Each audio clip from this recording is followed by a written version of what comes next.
oubliez les plans en papier qui s'entassent sur les chantiers. En Suisse, il y a une révolution silencieuse qui est en train de tout, mais alors tout changer. On parle de maquettes numériques intelligentes, de collaboration en temps réel, bref, la construction est en train d'entrer dans une toute nouvelle ère. Allez, on regarde ensemble comment la Suisse réinvente sa façon de bâtir. Au cœur de cette transformation, il y a un acronyme de 3 lettres, BIM, pour Building Information Modeling. Mais attention, il ne faut pas croire que c'est juste un nouveau logiciel 3D. Non, non. Imaginez plutôt un jumeau numérique complet du bâtiment. C'est un modèle unique sur lequel tous les experts, que ce soit les architectes, les ingénieurs, les constructeurs, vont travailler ensemble.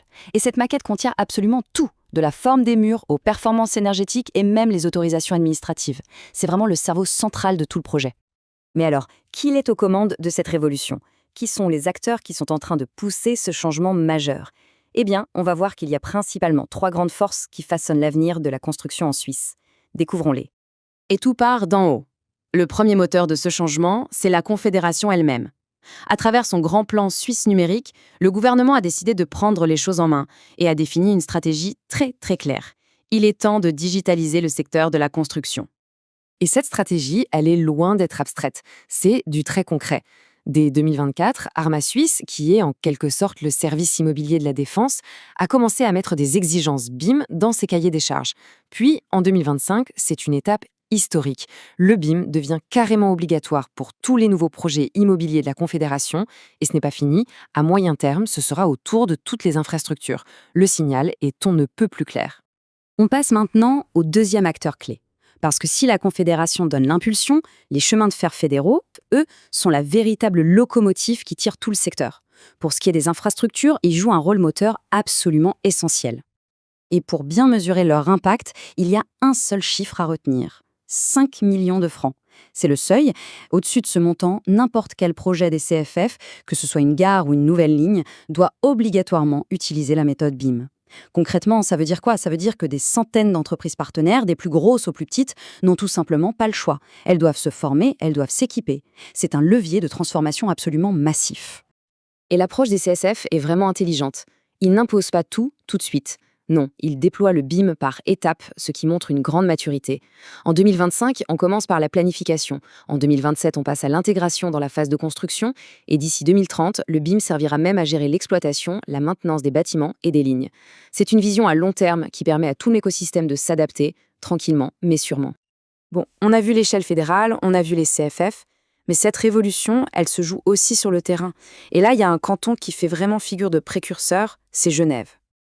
Depuis 2018 déjà, Genève pilote un projet qui s'appelle BIM État.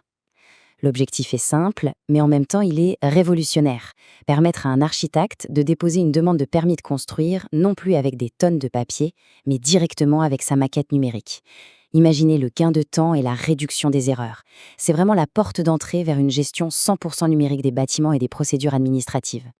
Évidemment, une transformation d'une telle ampleur, ça ne se fait pas d'un claquement de doigts. Malgré tout cet élan, la généralisation du BIM soulève plusieurs défis majeurs que les professionnels doivent affronter tous les jours. En fait, on peut voir ça comme une équation, l'équation du BIM. D'un côté de la balance, il y a un investissement de départ qui n'est pas négligeable. Les licences des logiciels, le matériel informatique et surtout la formation des équipes. Mais de l'autre côté, les gains à long terme sont juste considérables. Une précision bien meilleure, beaucoup moins d'erreurs sur le chantier, une coordination au top et une traçabilité parfaite. Pour les grands donneurs d'ordre, le calcul est vite fait. Dans les faits, la route est parsemée de 3 grands types d'obstacles. Le premier, c'est l'humain.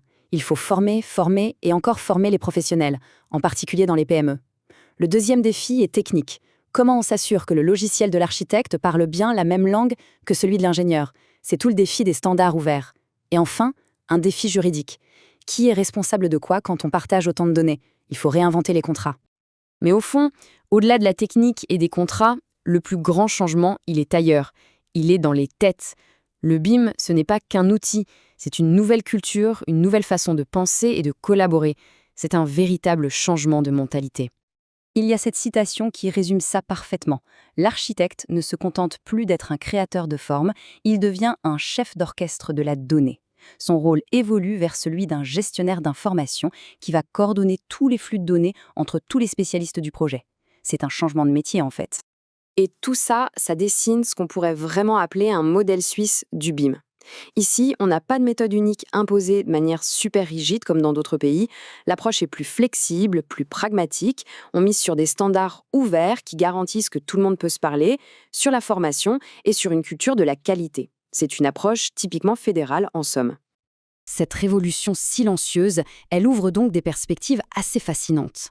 Alors que cette nouvelle culture de la collaboration s'installe peu à peu, la question finale reste ouverte. Avec des outils aussi puissants et cette nouvelle façon de travailler ensemble, qu'est-ce que la Suisse va bien pouvoir construire demain ? L'avenir de la construction est vraiment en train de s'écrire sous nos yeux.